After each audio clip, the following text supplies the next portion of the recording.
да, пичове, още една година си замина така неусетно.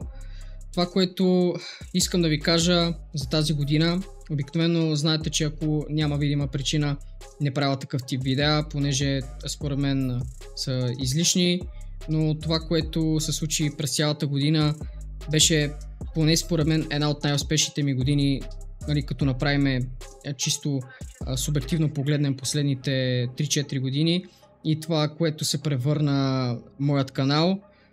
Нали, специално говорим за личностно развитие, за неща, които успях да постигна през тази година, а не толкова колкото за продукция в YouTube, понеже макар и малък прогрес, нали, горе-долу дигнахме канала с още 150 последователя, 150 абоната, извинявам се, понеже това съм го прехванал от TikTok. Цялото ми внимание последните няколко месеца беше насочено предимно в създаването на съдържание на TikTok видеа, кратки клипове, общо взето, и това, което успях да постигна за тези 3 месеца беше наистина вау, нали, поне лично за мене, според мен, за територията на нашата страна, това, което направих, беше според мен наистина добро като контент, според мен, quality контент, който успях да създам, благодарение на това, което правя, а именно симрейсинга, който се опитам да прокарам в България, поне вече 4-та година. Искам да накарам все повече хора да се интересуват от моторните спортове, да ги ангажирам, да правят нещо смислено, а не просто да си губят времето на компютъра, да практикуват нещо, което има смисъл, а не просто поредния шутър, който така или иначе ще се досаш и умръза за не повече от 1-2 седмици и ти реално нищо не си постигнал там значимо, което така или иначе да има значение. Това е моето мнение, разбира се. Вие може да кажете вашето в коментарите. Това, което на мен лично ми се иска да продължа да правя през следващата 2024 година, е да развия допълнително още и още съдържанието, да взема още по-качествено оборудване. Както видяхте, започнал съм с смяната на камерата, която в момента записва, микрофона.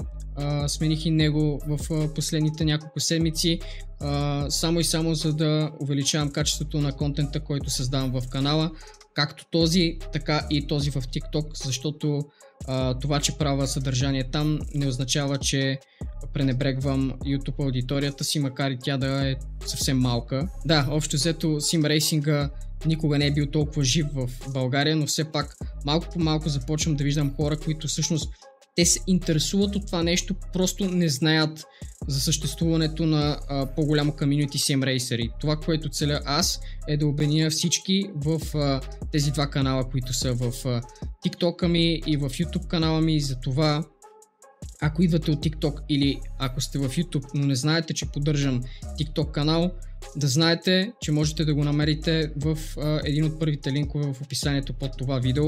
Надявам се да дойдете там и да се забавлявате на моите лайфове, които правя. И разбира се, от до година продължаваме да гониме. Таргета, който за до година е доста висок, но според мен абсолютно постижим. В рамките на около 7 месеца съм изчислил, че е възможно с постоянство и усилия да направим 100 000 последователя в TikTok, което за мен, където и да е това 100 000 като число, би било огромна благодарност за мен и за целият труд, който съм положил. Също така, това, което се случи в последните месеци, е, че успях да завържа партньорство с една от най-актуалните симрейсинг марки в момента като цяло и в света, и в топ 5 за края на 2023. Стана въпрос за небезизвестните Moza Racing, китайската компания, която направи фурор през последните 2 години и изкара конкурентни продукти, като накара марки от рода на Fanatec и SimMagic, както и SimoCube, да се страхуват и да имат качество перформанс общо взето.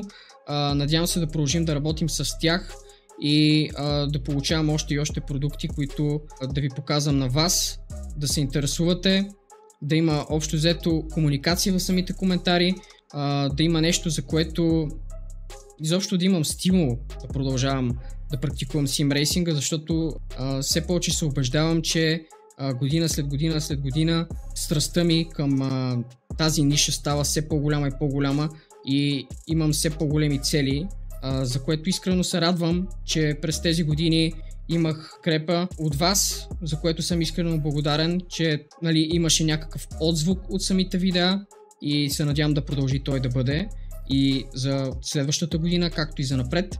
Надявам се това да продължи. Ще се радвам, ако вие ми предложите нещо, с което искате да започна 2024 година, специално за YouTube канала, като вид поредица или продължение на такава, която искате да видите, освен видеята, които са свързани строго индивидуално с Assetto Corsa, които са главната ми цел всяка година, които знаете, че ние преследваме всеки един рекорд, буквално. Това е моят таргет през последните години и съм изключително щастлив да завърша 2023 година, като мога да се похваля, че за втора поредна година успях да счупа всеки един от рекордите тази година в синглплеер с Формула Хибрид 2023. Изключително се радвам, че ми се отдаде някаква възможност тази година да карам, след като волана ми се счупи. Това изобщо не съм очаквал. Това е едно от нещата, които за в момента ще си поговорим, а именно, че това, което беше преди 12 месеца, ако някой ми беше казал, че 12 месеца по-късно ще разполагам с риг на обща стойност около 4000 лева, за до днешна дата и продължава да расте, защото оборудването нараства, идва все ново и ново, нямаше да му повярвам, че това има някакъв начин да се осъществи. Всичко това е благодарение на моите приятели, които оказаха много голяма подкрепа към мен през изминалата година, по един или по друг начин. Им благодаря и ще се радвам да получа коментарче дори от тях под това видео, ще означава нещо за мен.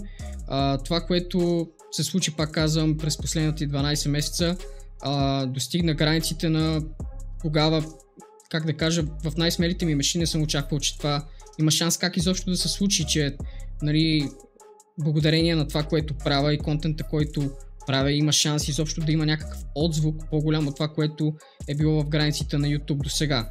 Оказва се, че греша и греша за добре и че не само, че има някаква полза от това, което правя, ами има и хора, които радвам с видеята си и смея да кажа, че аз съм единственият официален симрейсър индивидуален в TikTok в България, който отново продуцира такъв тип контент и се радвам, че не кой да е, ами аз заставам зад тази общност и полагам някаква отговорност, за да опазя самата общност, както и да я надграда. Както разбрахте преди малко, целта ни за до година в TikTok е да достигнем небезизвестното 100 000 като число. Според мен ще бъде изключително добра награда за нас, за което аз съм изключително благодарен. Отново пак казвам на моите приятели, защото тази година имахме няколко скетч поредици, които направихме с тях, които се получиха, смея да кажа, доста добре.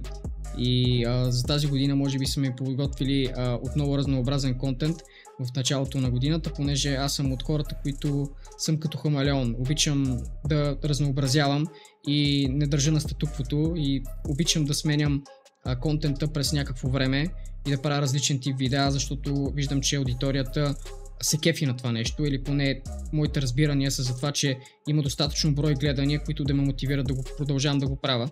Това е така дори в YouTube, макар и гледанията да са доста под нивото на това, което очаквам да видя или се сравнявам с европейските канали. Това по никакъв начин не ми трябва да ме отказа, понеже ако трябваше да се откажа, вероятно това, което в момента съм постигнал, нямаше и това да успея да постигна в рамките на само една година, което за мен е изключително добро постижение. И пак казвам, това е тепърва началото. Ще идват още и още, предполагам, нови партньори, които ще искат да застанат зад каузата ми и общо взето да ви показвам различно и разнообразно оборудване, което смея да кажа е едно от най-доброто в цял свят. Затова мога единствено да благодаря на вас, моята аудитория, която отново пак казвам, повтарям се, потретвам се, има най-голяма тежест в развитието като цяло на аудиторията ми, общо взето съвкупно, както в YouTube, така и в TikTok. Благодаря ви за тази година. Изключително съм благодарен, пак казвам, на всеки един от вас, който е застанал зад някое мое видео, харесал е, написал е коментарче, абонирал се в последствие за мен. За вас, аз бях вашия приятел Pick Up Speed. Пожелавам ви една изключително ползотворна 2024 година и до следващото видео.